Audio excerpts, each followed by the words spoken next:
ขอเจริญพรยมพ่อยมแม่พี่ทุกท่านทุกคนที่กำลังติดตามรับชมYouTube ของหลวงพี่เนาะตอนนี้หลวงพี่มา มางานมาบุญพระป่าสามัคคีที่เมืองงอยเก่าเนาะจังหวัดหลวงพระบางอำเภองอยนะหรือว่าเมืองงอยที่ทุกท่านทุกคนอาจจะเคยคุ้นหูหรือว่าเคยอาจจะรู้จักเนาะตอนนี้เพิ่นกำลังแห่เนาะขบวนแห่อยู่แห่เพื่อจะไปทอดที่ในห้องเฮียนเนาะก็คือจุดประสงค์ก็คือเพื่อสมทบทุนการศึกษาให้น้องน้อยสามเณรเนาะตอนนี้หลวงพี่อยู่ทางหลังเนาะหลังสุดนะหลังสุดแต่ก็ยังมีอยู่ยมพ่อยมแม่ ลูกหลานให้บ้านให้เพิ่นเกี่ยมเนาะอันนี้ก็คือใจกลางของหมู่บ้านเนาะใจกลางของหมู่บ้านเพิ่นก็สิเริ่มแห่ตั้งแต่กลางหมู่บ้านเนาะใจกลางหมู่บ้านแห่เข้าไปในโรงเรียนเนาะแห่เข้าไปในโรงเรียนก็ฝากให้ยมพ่อยมแม่เบิ่งแล้วก็กดไลค์กด Subscribe ให้ได้เด้อบ่ได้ไปนำเพิ่นบ่ไม่ได้ไปเข้าหาอ๋ออันนี้เนาะอยู่วันเนาะวันนาก็คือประมาณนี้วิธีหรือว่าการแห่วิธีการแห่พระป่าสามัคคีประมาณนี้เนาะจะว่าหมายก็คือหมู่บ้านหรือว่าหลังหนึ่งบ้านหนึ่งก็จะมีต้องมีต้นกระพึกอันหนึ่งก็แล้วแต่ศรัทธาเพิ่นเนาะหมู่บ้านหนึ่งหลังหนึ่งก็ต้องมีต้นเงินต้นคำต้นหนึ่งประมาณนี้เนาะเป็นโยมแม่เพิ่นกำลังแห่ไปทอดเนาะมันเป็นสามัคคีก็คือร่วมคำว่าสามัคคีกับแปลว่าร่วมมันเนาะทอดผ้าป่าร่วมนี่นะโอ้บรรยากาศฝนตกใช่ไหมเมื่อนี้มือบุญเนาะแต่ว่าฝนตกเพิ่นว่าบุญนี่บุญนี่ความดีมันยากอย่างพอเนี่ยครับมันง่ายนี่คนเฮาในกะสิมีคนขึ้นสวรรค์กะสิมีแต่คนดีหมดเพราะว่าย้อนว่ามันยากมันก็เลยความดีมันยากสร้างความดีมันยากมันก็คือมื้อนี้แหล้วเนาะอันนี้มาสร้างความดีหรือว่าบุญเนาะบุญแปลว่าความดีความดีที่เราเฮ็ดที่เราทำกะสิบ่เว้าหลายนะกะสิข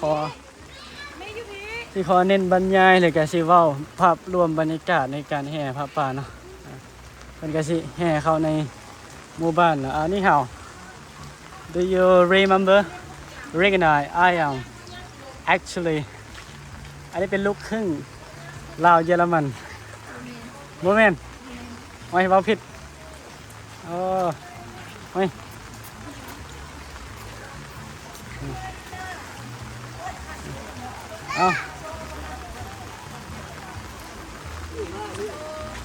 อันนี้ก็เป็น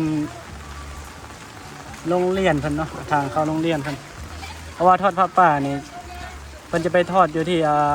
มัธยมเนาะโรงเรียนมัธยมโรงเรียนในหมู่บ้านนั่นแหละ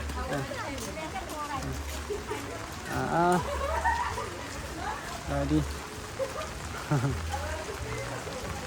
อันนี้เนาะนี่เป็นทางเข้าโรงเรียนเด้อสวัสดีพ่อเมื่อไรติโอ้ยังมีอยู่เนาะยังมีอยู่ฝากให้ยมพ่อยมแม่พี่ๆนะที่รับชมฝากให้ติดตามเนาะแต่แกขอบคุณที่รับชมเนาะน้องพี่จะพยายามถ่ายให้ได้เยอะให้ได้หลายที่สุดเท่าที่จะถ่ายได้เพราะว่าพื้นที่โทรศัพท์นี่จะคันถ่ายประมาณ10 กว่านาทีขึ้นเนี่ยมันจะเริ่มเตือนมันจะถ่ายไปว่าไรเนาะมันจะสต็อปเลยออโตเมติกเลย อ่าอันนี้เนาะภาพป่าฤดูฝนก็จะประมาณนี้นะอันที่จริงนี่คำว่าบุญนี่มันต้องเฮ็ดด้วยใจนะบอกว่าจะฝนฟ้ามันบ่เกี่ยวเลยเห็นพอยังไงฝนตกฟ้าห้องแดดอิหยังจะไปได้หมดเพราะว่าบุญมันต้องอาศัยใจนำเนาะคือการเอาใจไปนำตั้งจิตตั้งใจหันไปด้วยใจนี่ไปใส่อะไรหมดยังพอยังไงบ่แม่นจมเลยนี่ก็เว้าสู่ฟังเนาะ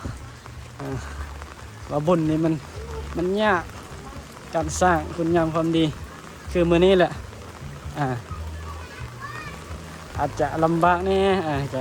จะบ่เป็นหยังเนาะ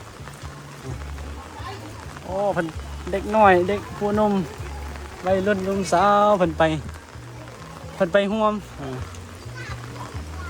ไปแห่ไหมแม่แต่เด็กน้อยไหมเด็กน้อย2-3 ขวบ4-5 ขวบไปเบิดเลยนี่เนาะ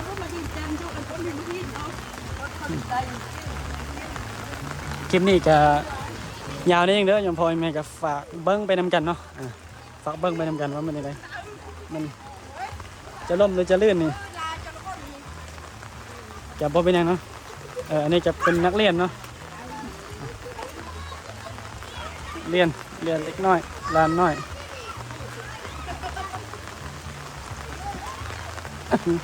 เดี๋ยวพี่จะไปถ่ายขบวนทางหน้าเพิ่นเนาะตอนนี้อยู่ข้างหลังสุดของขบวนภาพป่าบ้าน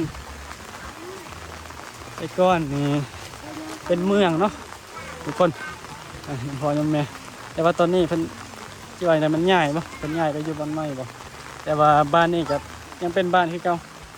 ป่าสนผู้เฒ่าเกียมันก็อยู่คือเก่าพวกเราคนก็ง่ายเนาะก็บ่เป็นหยังก็ฝนตกเนาะโอ้อันตรายทางเอาตังค์ไปดิ อันนี้เป็นลูกครึ่งออสเตรเลียอันนี้เป็นลูกครึ่งโดยเฉพาะแม่เพราะว่าพ่อเพิ่นอาจจะเป็นฝรั่งแม่เป็นฝรั่งบ่พ่อเนาะอ๋อนี่เหรอนี่เหรอเราชื่อแต่ว่าสบายดีคุณครูนะจ๊ะอันนี้ก็เป็นโรงเรียนเนาะ